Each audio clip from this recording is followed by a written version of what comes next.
আসসালামু আলাইকুম স্যার। ওয়ালাইকুম আসসালাম। হ্যাঁ বৈশু, ভাইবা পরীক্ষা দিবার যাচ্ছ? তো তোমার নামটা কি? স্যার আমার নাম মোহাম্মদ মফিজুজ্জামান। ও আচ্ছা, চাকরি নিতে যাচ্ছ তো কি পর্যন্ত পড়াশোনা করছো? স্যার এইচএসসি পর্যন্ত পড়াশোনা করেছি স্যার। ও ভালো, তাহলে এইচএসসিতে কি পয়েন্ট পাইছো তুমি? স্যার জিপিএ 5 পাইছি স্যার, 5 পয়েন্ট পাইছি স্যার। ও ভালো, গুড। চাকরিটা দিমো, আমার ভাগিনা খেয়ে আছে চাকরি নিতে, দেখি এবার কিভাবে বাগানো যায়। জি স্যার, কিছু বললেন স্যার? আরে না, এখন তোমারে বলি, তোমার কিছু প্রশ্ন করবো, বলো তো বাংলাদেশে কয়টি জেলা আছে? স্যার বাংলাদেশে 64টি জেলা আছে স্যার। ইয়া তো দেখি প্রশ্নের উত্তর দিতে পারলো, এখন কি করি এর বাগাই কেমনে? হ্যাঁ গুড, ধন্যবাদ, ভালো হয়েছে।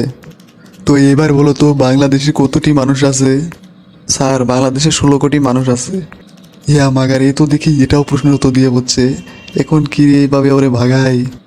এইবার এই 16 কোটি মানুষের নাম বলো। ইয়া কি কোন স্যার, এগুলো কি সম্ভব স্যার? এতগুলো মানুষের নাম বলা কি সম্ভব স্যার? সম্ভব না, তোমার চাকরি হবে না, যাও, তুমি প্রশ্নের উত্তর দিতে পারো না, তোমার চাকরি হবে না।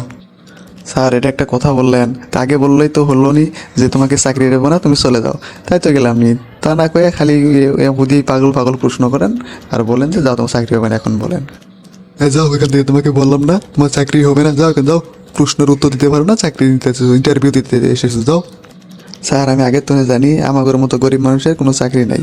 আমরা জানি আমরা গরিব মানুষ, তাই আমাদের কোনো চাকরি হবে না, কেউ চাকরি দিতে দেয় না স্যার। স্যার জানি, আমি চাইতেছি চলে, আপনাকে বলা লাগবো না আর।